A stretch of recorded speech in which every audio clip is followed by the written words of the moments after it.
உடம்பு சரியில்லாதனால வாய் சுத்தமாகவே சேஞ்ச் ஆயிடுச்சு, கொஞ்சம் அட்ஜஸ்ட் பண்ணிக்கோங்க. நேற்று என் ஹஸ்பண்டோட பர்த்டே, நேற்று சேம் டைம் அவருக்கு லீவும் கிடச்சிருச்சு. அதனால் பாப்பாவுக்கு மொட்டை அடிச்சிடலாம், செகண்ட் மொட்டை போடலான்னு சொல்லிட்டு குலதெய்வம் கோயில் போகலான்னு பிளான் பண்ணியிருந்தோம்.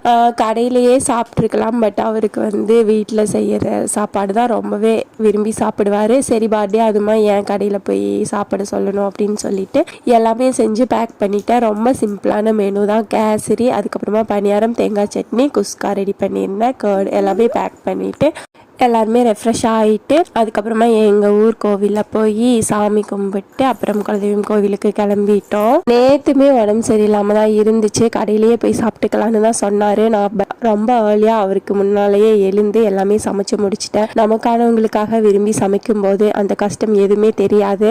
நம்ம சமைச்சதை அவங்களுக்கு கொடுத்து அவங்க டேஸ்ட் பண்ணி பார்த்துட்டு காம்ப்ளிமெண்ட்ரி ஏதாச்சும் சொல்லும்போது நம்மளோட கஷ்டம் எல்லாமே போயிடும்.